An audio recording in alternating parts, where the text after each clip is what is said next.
আমার কাছে তো টাকা ছিল না, সরি, আমার কাছে তো টাকা ছিল না। সব টাকা তো মানে আমার টাকা, বিজনেসের টাকা, সবকিছু টাকা তো ওর কাছে ছিল, আমার কাছে 1 টাকাও ছিল না।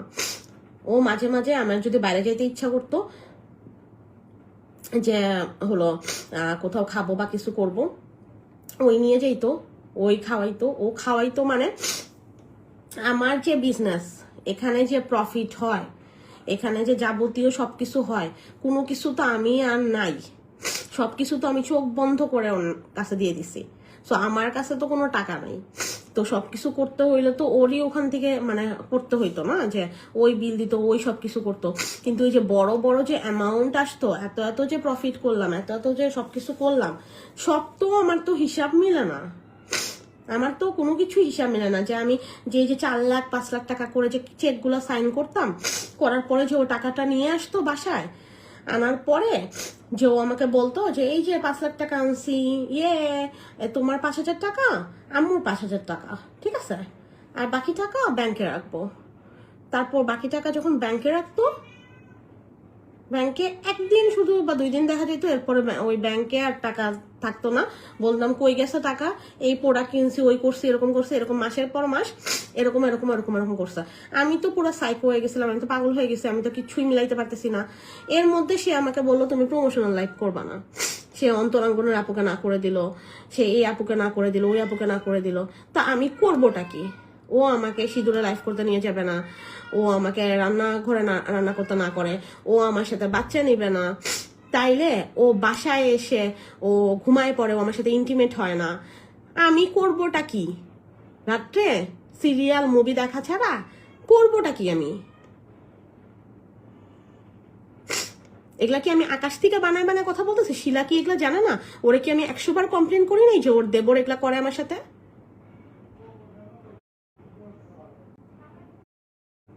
আমি কি এগুলা বলি নাই আমার শাশুড়িকে যে তার ছেলে এগুলা করে আমার সাথে?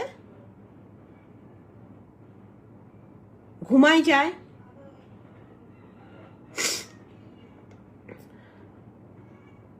মাসের পর মাস এভাবে চলতে থাকে। আমি বাচ্চা নেওয়ার জন্য কান্নাকাটি করি, সে করে না। আমি ওকে বলি যে তোমার প্রবলেম কি, তুমি কেন আমার সাথে এরকম করতেছো, তুমি কেন আমার সাথে এরকম করতেছো, কেন তুমি আমার কাছে আসতে চাও না, আমি কি সুন্দর না? ওর এসবের জন্য আমি শুকাইলাম 17 কেজি ওজন আমি 3 মাসে কমাইছি। যেখানে আমি নিজে ইন্টারভিউ দিছি যে আমার জামাই আমাকে খাওয়ায় দেয়, মোটা শুকনা এগুলা কিছু যায় আসে না, আমার জামাই আমাকে বলে তুমি যেরকম ওরকমই আমি তোমাকে ভালোবাসি, ঠিক আছে। সেখানে আমি 17 কেজি ওজন কমাইছি কেন?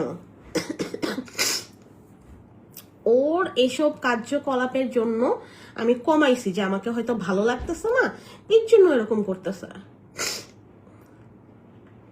দিনের পর দিন ও মাকে কষ্ট দিচ্ছে, দিনের পর দিন ও আমার সাথে এগুলা করছে। এখন আপনারা যে আকাশে বাতাসে যে কমেন্টগুলো করেন যে আমি কেন হলো ওর নামে কিছু করে দিলাম না, ও আমাকে যখনই বলছে যে ও আলাদা বিজনেস করবে, ওর টাকা লাগবে, আমি ওকে ক্যাশ টাকা দিয়ে দিচ্ছি, ঈদের সময় দিছি, তারপরে চেকে চেকে দিছি, তারপর সবকিছু দেওয়ার পরও ও আমার কাছে রিসেন্টলি আরো টাকা চাচ্ছিল, সেই টাকাগুলোও আমি ওকে দিছি। এরপর যখন ও আরো পাগলামি শুরু করে দিছে, আর ও যখন হাতে নাতে ধরা খেয়ে গেছে, ঠিক আছে, তখন আমি বলছি এই যে আমি মানে তো অনেক কিছু বললাম, এখন তো আমার আসলে এনার্জি নাই, কারণ আমার তো কোর্টে যেতে হবে, ঠিক আছে, একটু পরে ফ্রেশ হয়ে কোর্টে যেতে হবে।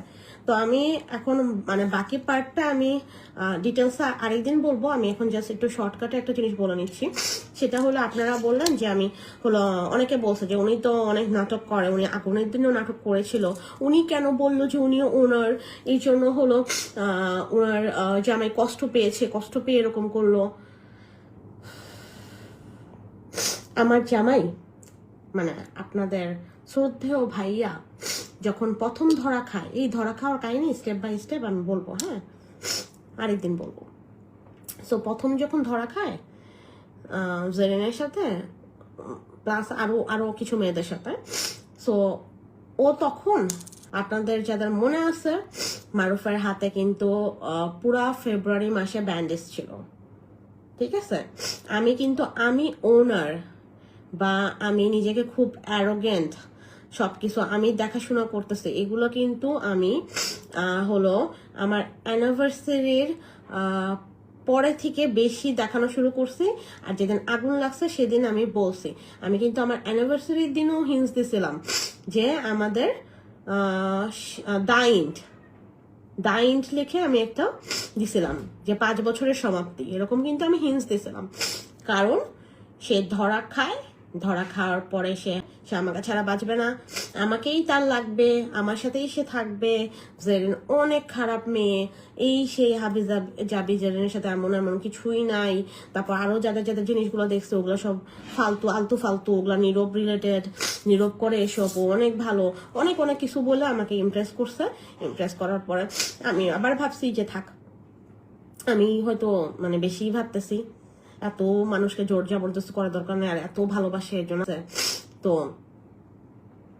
থাকি ওর সাথে, হ্যাঁ থাকি, কিন্তু থাকি কি ফেসবুকে এভাবে জানাবো না, একটু জানাবো, একটু জানাবো না। তো এই যে সে এগুলা টেগলা করলো, করার পর না টানা সে আরো বেশি ধরা খাইতে থাকলো। প্রত্যেক দিন একদিনের চেয়ে আরেকদিন বেশি, এটা দেখতেছি, ওইটা দেখতেছি, সেটা দেখতেছি। মারুফ একটা কথা বলছে, আমি আজকে শুনলাম যে ChatGPT ওইটা বলে আমি নিজে বানাইছি, আমি বলে ওইটা নকল বানাইছি, কারণ ওর জিমেল বলে আমার কাছে ছিল, আমি বলে ওইটা নকল বানাইছি।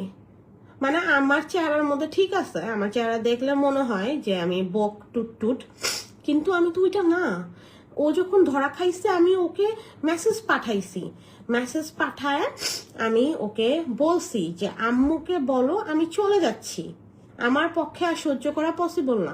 তখন ও লেখছে যেটা, আমি দেখো তুমি ভুল বুঝতেছো, আমি আসলে ইংলিশ শিখতেছিলাম, আসলে এরকম না, এটা আমি কোনো মেয়েকে বলি নাই, এটা এই জন্য এটা।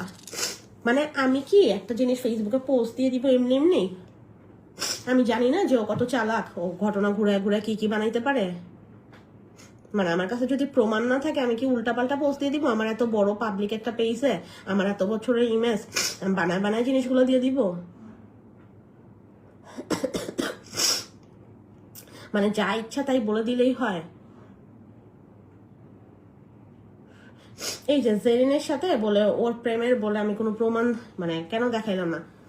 আমি ওর মুখেই আছে, ও নিজেই বলতেছে, আমার সাথে ফোনে কথা হইতেছে, পাশ থেকে আমি ভিডিও করে রাখছি। আমি জানি তো ও পোল্টিবাস। ও বলছে যে হ্যাঁ আমি চিট করছি। তো